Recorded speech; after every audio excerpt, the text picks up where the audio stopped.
Today we're diving into a story about politics, power, and a financial paper trail that leads somewhere, well, somewhere you'd never expect.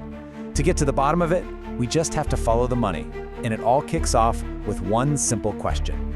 What if I told you that some of the most powerful political nonprofits out there were funneling millions and millions of dollars to a tiny metal box in a suburban shopping center? Yeah, not a bank vault, not some high-rise corporate headquarters, just a box. And here's the thing, this isn't some hypothetical. That box, it's a real UPS store mailbox. The nonprofit, the political heavyweight, turning point, and the person on the receiving end of all that cash, a sitting Arizona state senator. So what in the world is going on here? Yeah, that's what we're gonna call the $1 million mailbox. Let's take a look at how this one simple address completely blows the lid off a massive, complex financial web. Okay, so let's get the cast of characters straight. First, you've got Turning Point, a huge, powerful political nonprofit. Then there's Jake Hoffman, an Arizona state senator. He owns a private company called 110 LLC, and the official business address for that company? You guessed it, a mailbox at the UPS store. That's our setup. And this right here is the central question that everything else hinges on.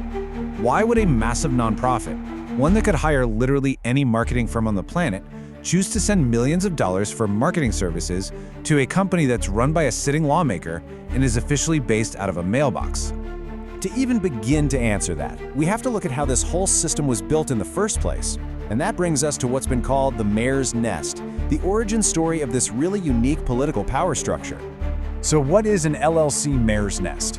Well, it's basically a term for a deliberately tangled mess of private companies and political connections. The whole thing seems designed to make it incredibly difficult to track where the money is really coming from and where it's actually going. And who's at the center of all this? Jake Hoffman. And his career path is, let's just say it's unusual. He wasn't always a political operator. Back in 2013, he was a fitness and wellness director for a retirement community.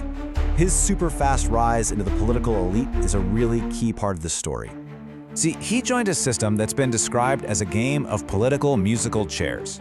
You have this small, tight-knit circle of politicians, names like Andy Biggs and Warren Peterson, who spent the better part of a decade basically just swapping seats, from the state house to the Senate to Congress, making sure their group keeps a firm grip on power.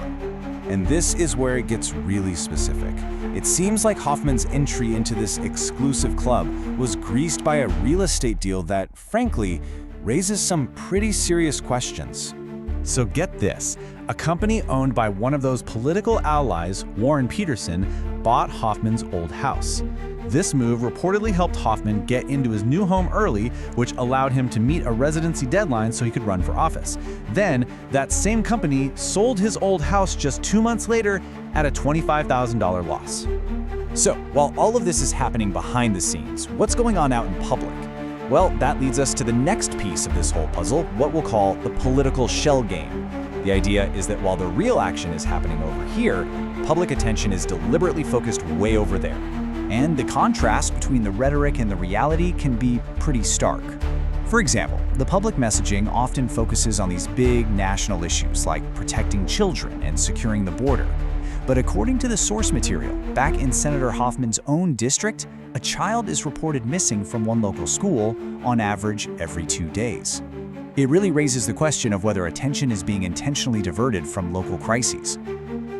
One source just summed it up perfectly with this metaphor. It's like a shell game where the LLC is the shell and your donations are the pea that keeps disappearing.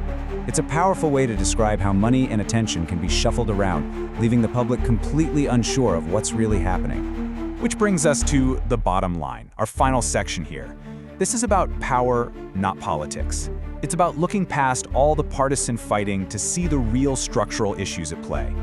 And an anecdote from the source material just highlights this perfectly. Senator Hoffman was reportedly stopped while driving a Tesla Cybertruck going 89 miles an hour in a 65 zone. So what was the outcome? No ticket. The reason cited? Legislative immunity. And that is the argument right there.